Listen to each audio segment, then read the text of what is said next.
దీపావళి సమయంలో చాలామంది కేదార గౌరీ వ్రతం చేసుకుంటారు.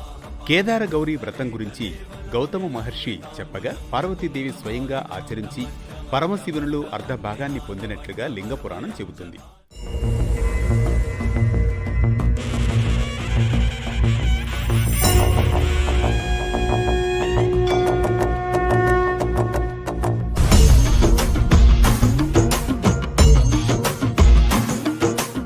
కేదారం అంటే మాగాణం, వరి పండే పొలం. దానికి అధిపతి కేదారేశ్వరుడు. పార్వతీదేవి ప్రకృతి స్వరూపిణి. పార్వతి లేకపోతే శివుడు శక్తిహీనుడైన గాథను వ్రతకథగా చెప్పుకుంటారు. ఈ వ్రతకథ స్త్రీ పురుషుల సమానత్వాన్ని తెలియజేస్తుంది. గౌరీదేవి లేనిదే శివుడికి పూజ లేదు.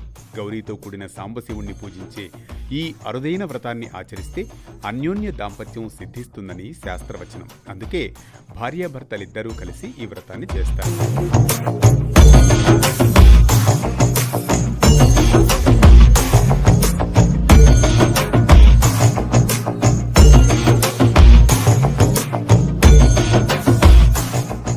కేదార గౌరీ వ్రతం చేసుకునేవారు సూర్యోదయంతోనే నిద్రలేచి తలారా స్నానం చేసి పూజా మందిరాన్ని శుభ్రం చేసుకోవాలి. శివపార్వతుల చిత్రపటాలను అలంకరించుకోవాలి. ముందుగా గణపతి పూజ చేయాలి. రాగి లేదా ఇత్తడి లేదా వెండి చెంబునకు బొట్టు పెట్టి అందులో గంగాజలం నింపాలి. కొబ్బరికాయతో కలశాన్ని తయారు చేసుకోవాలి. 21 ఉపచారాలతో పూజ చేయాలి. తుమ్మిపూలు, మారేడు దళాలు, ఎర్ర మందారాలు, చేమంతులతో కేదారేశ్వర అష్టోత్తర శతనామ పూజ భక్తి శ్రద్ధలతో చేయాలి.